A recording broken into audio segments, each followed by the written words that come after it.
मैं कहा मथुरा और मेरठ से आगे तू कभी गया नहीं, तुझे क्या जरूरत है इंटरनेशनल लैंग्वेज की। लग रहा था मैं अकेला ही कॉमेडियन आया हूँ। ये समंदर ऐसा था, इसे काटना मुश्किल था। ये तो अच्छा हुआ मेरे दो भाई पहले आ गए, उन्होंने थोड़ा सा कटाव कर दिया, थोड़ा सा मैं करूँगा। I am Rajkumar Chahal and I am here to laugh you people. बस इंग्लिश में इतना ही था, बाकी आगे हिंदी में रहेगा। लोगों का हाथ तंग होता है, मेरी बॉडी तंग है पूरी इंग्लिश से। देसी दवाई चल रही है मेरी, नहीं इंग्लिश सीखने की नहीं, पथरी की। 72 घंटे का परहेज चलता है मेरा दारू का। पेशाब आना बंद हो जाता मुझे अगर ज्यादा इंग्लिश बोल लूं तो, उसी की वजह से पथरी बन रही थी। अब फिर भी पता नहीं लोग इंग्लिश में इतने क्यों बावले हुए जा रहे हैं। अब हम लोगों के साथ क्या टेंशन है, जब भी हम इंग्लिश बोलते हैं ना, पहले कोई सेंटेंस बोल रहा है, पहले उसे मन में बोलेंगे, पूरा मन में बोल लिया, फिर उसको हिंदी में कन्वर्ट करेंगे। आई एम हेयर, मैं यहाँ हूँ, टू फील टू लाफ, आपको हंसा, यू फील पीपल, ऐसे पूरी कहानी सुना लेंगे। इतने में लोग टॉपिक चेंज कर देते हैं।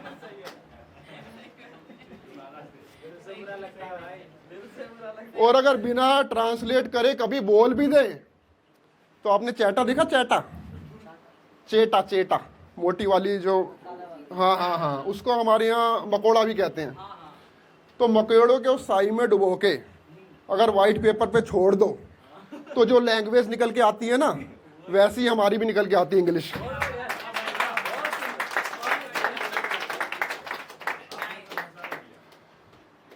अब मैंने ये सवाल अपने दोस्त से रखा,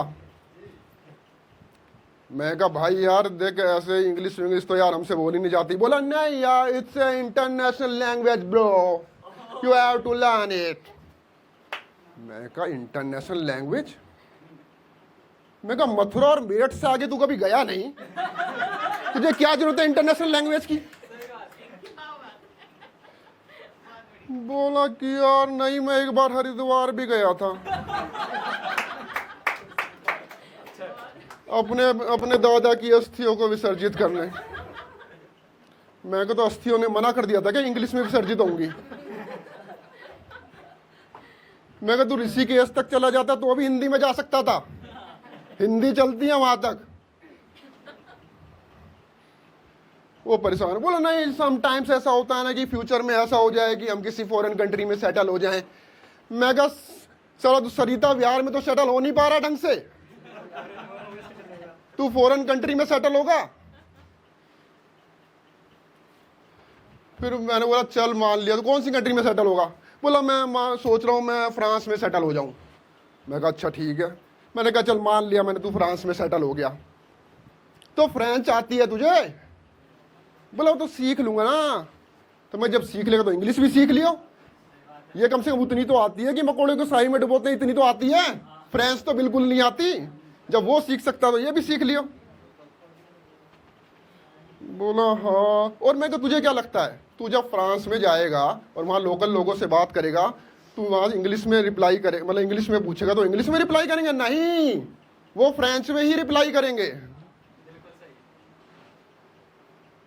अब बात किसी भी कर लो, क्योंकि इंग्लिश उनकी भी ऐसी ही है कि साई में डूबा हुआ मकोड़ा। अब बात कर लो रशिया की, चाइना की, जापान की या फ्रांस की, सभी लोग अपनी लोकल लैंग्वेज को प्रमोट कर रहे हैं। एक हमें ही पता नहीं फिरंगी कौन सा भभूत चटा के चले गए, सबको इंग्लिश की पड़ी हुई है। अरे अपनी लोकल लैंग्वेज, अपनी हिंदी भाषा, उसको प्रमोट करो, उसमें बात करो, शर्म किस बात की है। मैं देखो हमेशा हिंदी में बोलता हूँ। How many points are here at this time? How many points? Kindly raise hand. कितने पॉइंट है यहाँ पे? कवि कितने हैं? एक बार हाथ उठाएंगे प्लीज, कितने कवि हैं यहाँ पे? हाँ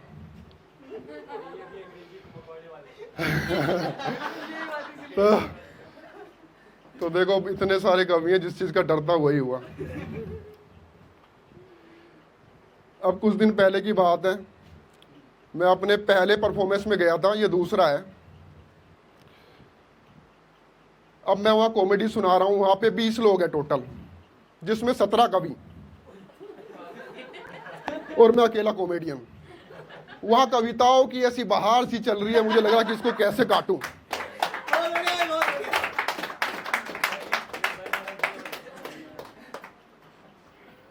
अब मैं कोई भी जोक सुनाऊं कोई ना हंसे, जोक सुनाऊं कोई ना हंसे, और जो 3 हंसे, जो हंसने वाले थे, मान लिया कि आयुष जी बीचों बीच बैठे हुए हैं कवियों से घिरे हुए।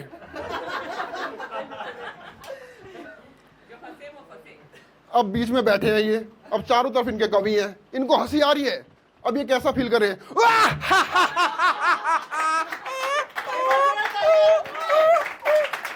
कितनी देर हंसेंगे आयुष जी?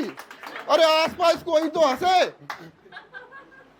कोई हंसने वाला है ही नहीं। लेकिन कभी हंस रहे हैं यहाँ पे अच्छे से। हाँ, तो यहाँ के अच्छे कवि है ना।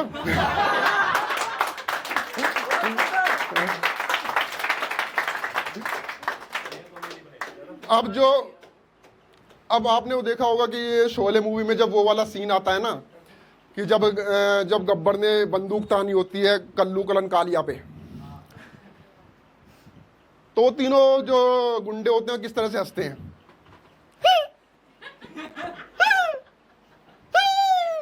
मतलब ऐसे हंस रहे हैं वहां कभी। अरे खुल के हंस लोगे तो गब्बर गोली थोड़ी मार देगा तुम्हें, हंस लो यार। अब मेरे कवि दोस्त मेरे से नाराज ना हो जाए, इसलिए मैं अपनी बात का एंड एक शेर से ही करूंगा। अगर समझ आए तो अच्छी बात है, मतलब अच्छा लगे, समझ तो खैर आ ही जाएगा, अच्छा लगे तो अच्छी बात है, नहीं तो एज ए जोक ले लेना।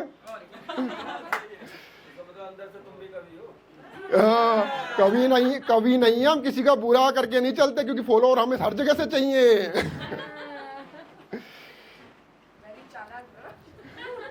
लेकिन शेर मुझे देखना पड़ेगा, सॉरी। और ये फैसिलिटी सिर्फ कवियों के पास ही है कि वो बीच में देख देख के पढ़ सकते हैं। अगर स्टैंड अप वाला कॉमेडियन बीच में मोबाइल निकाल ले तो खत्म, उसका कैरियर वहीं पे खत्म। ये कैसी है जिंदगी है दोस्त, ये कैसी है जिंदगी है दोस्त, जहां जख्मों को छिपाना पड़ता है। ये कैसी है जिंदगी है दोस्त, जहां जख्मों को छिपाना पड़ता है। गमों में हम हैं फिर भी लबों को मुस्कुराना पड़ता है। ये कैसी है जिंदगी है दोस्त, जहां जख्मों को छिपाना पड़ता है। गमों में हम हैं फिर भी लबों को मुस्कुराना पड़ता है। मुझे पता है कि तुम खुश नहीं हो, मुझे पता है कि तुम खुश नहीं हो, इसलिए हम जैसों को खुशी का बाजार लगाना पड़ता है।